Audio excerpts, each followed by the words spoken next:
kesadaran itu adalah kecerdasan semesta.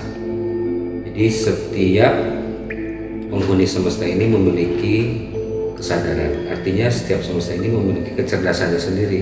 Contohnya seperti bumi berputar, matahari selalu bersinar. Itu dengan kesadarannya mereka masing-masing. Manusia juga sama. Kesadaran manusia tentang dirinya. Pertama, kesadaran mengenai ragawinya.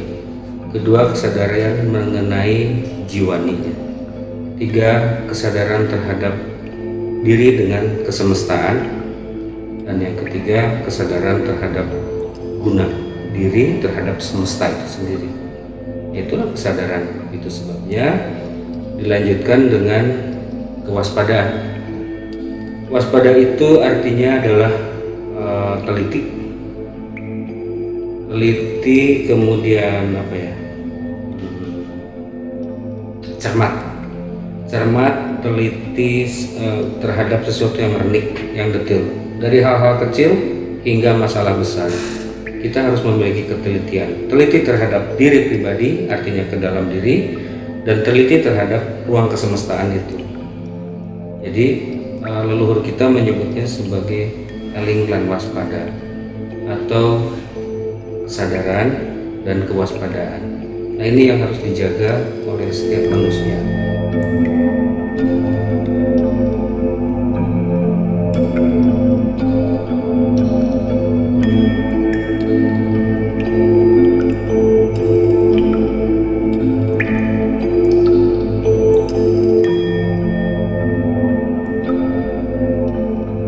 Karena manusia bagian dari semesta, maka seluruh tubuhnya memiliki kesadaran, memiliki kecerdasan. Jadi tubuh kita ini memiliki kecerdasannya sendiri.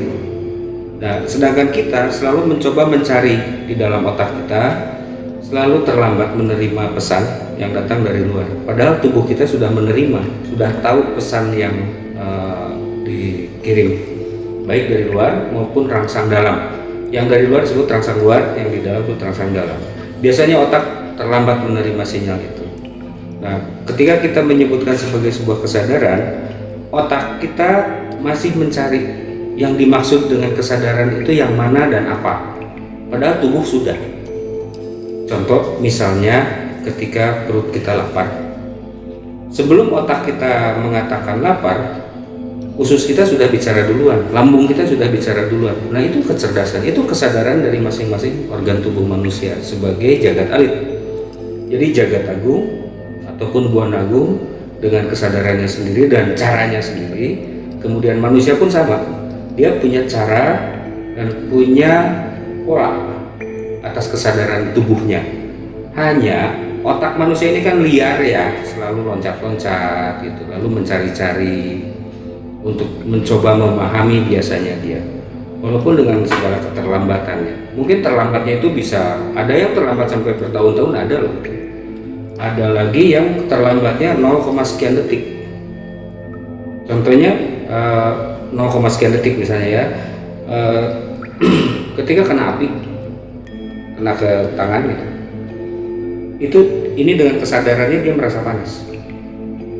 Tapi rasa panas yang diterima di sini sebenarnya bukan rasa panas tidak enak diterima oleh otak itu. Nah, itu beda sekali antara rasa panas dengan tidak enak, kan tidak nyambung sebetulnya. Nah, itu yang diterima oleh otak dalam bentuk keterlambatannya. Jadi yang disebut bahwa manusia punya akal, punya otak yang begitu hebat, yang diagung-agungkan, kalah oleh kesadaran sebetulnya.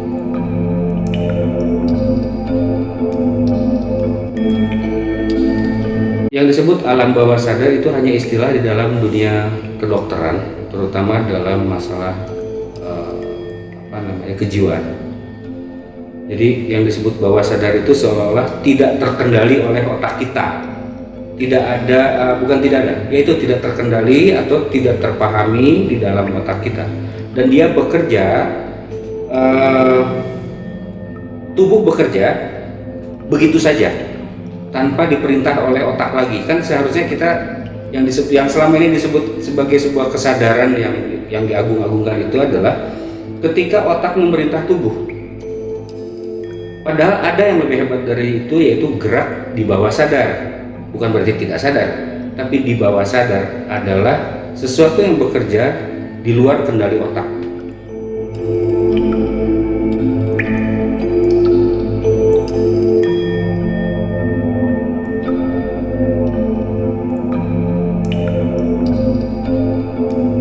Jangan menghakimi pada saat itu, karena tidak semua orang memahami tentang bagaimana kebaikan dipicu atau dilahirkan akibat adanya keburukan. Bagaimana manusia bisa mengenal kebaikan jika tidak pernah ada keburukan? Pun sebaliknya, bagaimana manusia mengenali keburukan jika tidak ada kebaikan? Jadi ini sebuah kinerja kerjasama yang sangat selaras di dalam ruang kehidupan manusia. Saya sudah tidak lagi menilai tentang sisi baik dan buruk yang hanya dalam ruang teori. Bagi saya pribadi, baik dan buruk itu senyatanya ada pada ruang praktek. Jadi bukan berdasarkan teori baik buruk itu, tapi prakteknya bagaimana, kenyataannya, faktanya gitu, dampaknya apa. Kebaikan dan keburukan itu kan sangat relatif. Yang ada itu menguntungkan atau tidak menguntungkan, atau enak dan tidak enak, sehingga muncullah istilah baik atau buruk. Sesuatu yang dianggap buruk selalu menjadi bagian yang dianggap dilarang dan tidak boleh, negatif. Kemudian dianjurkan untuk melakukan kebaikan. Padahal tidak pernah ada kebaikan lahir jika tidak dimulai dari lahirnya keburukan. Nah, ini merupakan satu permainan keselarasan tentang nilai. Intinya sebenarnya bukan juga tentang nilai, disebut nilai karena kita sebagai manusia. Tapi pada prinsipnya di dalam semesta ini kan begitu. Contoh, ketika seekor kucing melahirkan anak-anaknya, lalu dia tahu, entah bagaimana dia tahu ada anak yang harus dia makan, tidak boleh hidup artinya.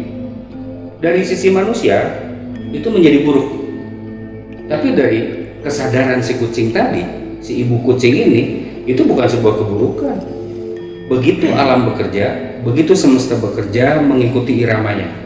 Jadi yang disebut baik buruk dalam laku guna, si kucing tadi sudah melakukan. Dia tidak bicara baik buruk, tidak, tapi dia melakukan. Ya, ada sesuatu yang berguna yang dia lakukan. Mungkin daripada anak kucing ini nanti menjadi tidak bagus kehidupan di masa yang akan datang, lebih baik dihabisi dari awal. Nah, berbeda dengan manusia tentunya ya. Kalau manusia segimanapun akan diusahakan gitu.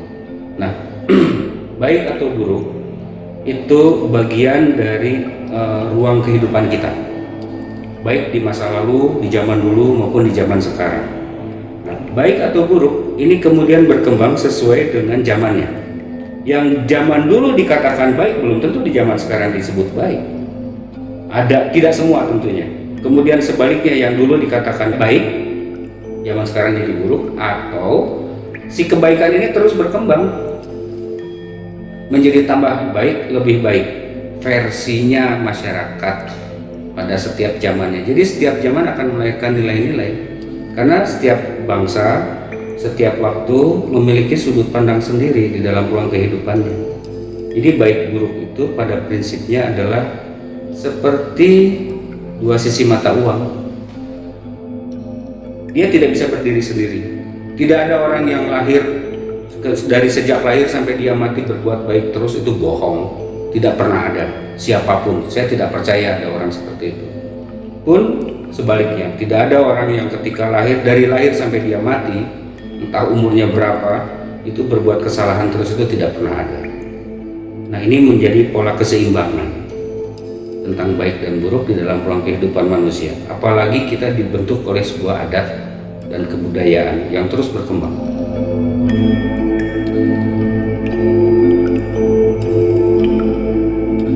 Bukan hanya manusia dalam bentuk perorangan, bukan. Bahkan ada kemungkinan dia juga tidak bisa hidup. Karena semangat hidup itu diakibatkan oleh sesuatu ya. Enak tidak enak, kemudian nyaman tidak nyaman, baik dan buruk, itu menjadi sumber-sumber energi kok. Nah, mungkin di dalam semesta ini juga sama. Versi manusia ya, ketika memandang semesta ini. Bagaimana kita melihat matahari di zaman sekarang, lalu datang musim kemarau, orang lalu menghujat. Tanda petik saya mengatakan menghujat karena kemarau panjang. Lalu ketika kemarau hilang, diganti dengan musim hujan. Awalnya manusia senang.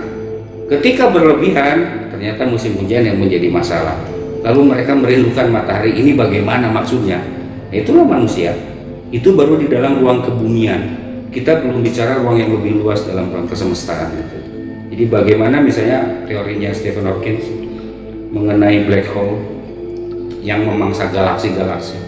Mungkin suatu saat galaksi kita juga sama dimakan oleh black hole itu. Lalu kita mau bilang siapa yang baik, siapa yang buruk, siapa yang salah, siapa yang benar? Tidak, ini hukum alam tanpa mengenal baik dan buruk. Yang pada prinsipnya yang paling penting adalah bagaimana dia berguna dalam ruang kesemestaan. Si black hole ini makhluk. Kalau mau disebut makhluk ya, black hole itu makhluk. Bumi makhluk, galaksi juga makhluk, manusia juga makhluk. Kalau dalam versi ruang keagamaan disebutnya adalah segala yang disebut makhluk adalah ciptaan dari Yang Maha Kuasa.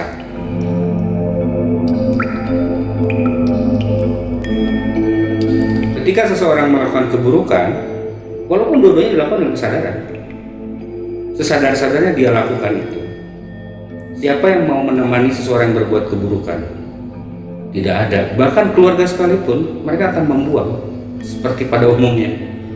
Bahkan akan merasa malu memiliki, bilanglah, seorang keluarga, anggota keluarga yang melakukan keburukan. Hanya persoalannya adalah kesadaran. Dia sadar atau tidak ketika melakukan itu. Artinya juga dia tahu dampak apa kelak nanti akan muncul ketika dia melakukan keburukan. Jika dampaknya dari keburukan melahirkan keburukan, orang yang memiliki tingkat kesadaran tinggi pasti tidak akan melakukannya. Tapi ketika dia melakukan keburukan, dia tahu sekali dampak dari keburukan ini melahirkan sebuah guna, sebuah manfaat, sebuah ruang keindahan baru. Kenapa dia tidak lakukan? Tapi yang lebih penting lagi bagi mereka adalah mempertimbangkan dampaknya. Jadi dia berpikir dampaknya seluas apa, apakah akan merusak atau akan memperbaiki. Itu yang dia pertimbangkan dengan segala kesadaran tentunya, dengan kesadaran atau kecerdasannya, dengan kebijaksanaannya. Lalu dia menghubungkan dengan berbagai nilai-nilai yang nantinya akan menjadi batas-batas dalam melakukan baik atau buruk tadi.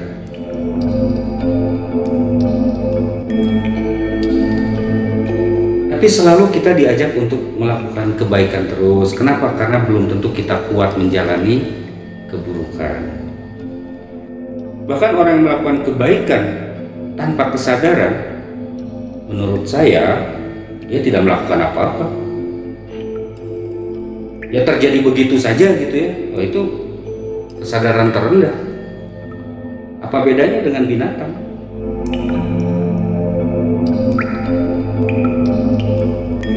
Manusia, satwa atau binatang, dan tumbuhan. Ini semua memiliki kesadaran sendiri. Ketika bunga mawar, ya pohon, lalu dia menumbuhkan bunga begitu indah, begitu bagus. Apakah dia tahu bahwa itu akan menjadikan kebaikan? Apakah tahu bahwa itu akan menjadikan keburukan? Bagaimana dampaknya ketika dia mengeluarkan bunga, lalu menjadi rebutan, kemudian setelah itu terjadi bunuh-bunuhan karena berebut setangkai bunga, gara-gara kebaikan atau keindahan yang dimunculkan oleh sekuntum bunga.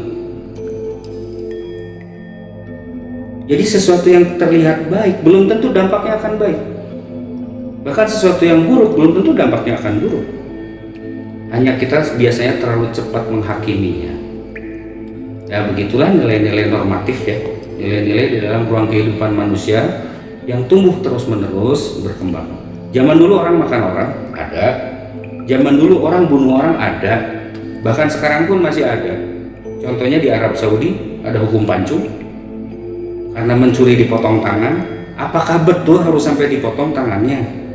Apakah betul harus sampai dipenggal kepalanya? Kalau versi sana benar, mungkin begitu. Itu aturannya. Di kita kan tidak, atau di beberapa negara tidak. Di Jepang ada harakiri, di kita ada pengasingan. Bagaimana manusia dari sisi peradaban, lalu kita mencoba menilainya. Nah, kita ambil tokoh Fir'aun yang selama ini menjadi objek yang selalu dicap, begitu buruk sekali cap dia. Orang banyak melupakan sisi baiknya. Apakah benar Fir'aun dari sejak lahir sampai mati dia berbuat keburukan? Tidak. Waktu kecil dia membahagiakan orang tuanya. Lalu ketika remaja mungkin dia juga membahagiakan teman-temannya. Kita bercermin pada diri kita. Ketika kita kecil kita bisa seluruh teman kita bahagiakan, kan tidak. Ada sebagian yang kita sakiti juga. Ya demikian juga dengan Fir'aun sebagai anak-anak. Lalu dia tumbuh. Kemudian ketika dia menjadi seorang raja, dia menata kota. Dia seorang planolog yang luar biasa sekali. Dia seorang arsitek yang sangat luar biasa. Dia membangun kota yang begitu hebat. Pernah diceritakan bagaimana tata kota yang dibangun oleh Fir'aun? Kan tidak. Sisi lain tidak pernah diceritakan. Nah, sedangkan yang terus dieksploitasi, diangkat, dan dikampanyekan adalah tanda petik sisi keburukan seorang Fir'aun. Itu pun dari ruang keagamaan versinya. Tapi coba tanya sama orang arsitek lewat ilmu pengetahuan, bagaimana seorang Fir'aun ketika membangun kota. Ada yang mampu tidak? Seorang arsitek di zaman sekarang membuat seperti itu. Atau dalam bidang ilmu planologi, mampu tidak mereka bisa membuat sebuah tata kota, ruang kehidupan masyarakat yang luar biasa itu? Itu tidak pernah diangkat. Jadi tolong dibedakan antara sudut pandang benar salah baik buruk berdasarkan sudut pandang. Dari sudut pandang agama, titik salahnya oke, yang ini. Tapi harusnya sportif dong. Sisi baiknya yang mana sih? Ada nggak? Masa nggak ada? Lalu coba tanya sama orang planologi, tanya sama orang-orang sipil, tanya sama orang arsitek, tanya sama yang lain dalam ilmu pengetahuan. Jadi ada agama, ada ilmu pengetahuan. Coba lihat itu semua. Jangan-jangan tokoh Fir'aun ini juga menjadi tokoh yang hebat. Kenapa? Tanpa Fir'aun, tongkat Moses itu tidak akan pernah menjadi ular. Tanpa Fir'aun, tongkat Moses itu hanya sebuah tongkat biasa, tidak pernah dipakai untuk membelah lautan. Jadi Fir'aun berjasa terhadap keajaiban yang dibawa oleh Musa. Versi saya melihat itu. Tapi tentu semua orang punya sudut pandang yang berbeda ya, punya penilaian yang berbeda, dan itu hak masing-masing orang. Dan ayo kita coba untuk lebih bijaksana dalam melihat ruang kehidupan ini. Paling gampang adalah menilai keburukan orang lain, dan tersulit adalah menilai keburukan diri sendiri. Yang paling gampang adalah melakukan kebaikan kepada orang lain. Yang tersulit adalah melakukan kebaikan bagi diri sendiri. Jadi yang paling penting dalam melakukan, ayo pertimbangkan lebih dalam, lebih jauh, lebih bijaksana. Benar kita melakukan kebaikan, atau benar kita melakukan kesalahan, atau lebih jauh lagi, dampak apa yang terjadi ketika kita melakukan kebaikan atau keburukan dengan kesadaran.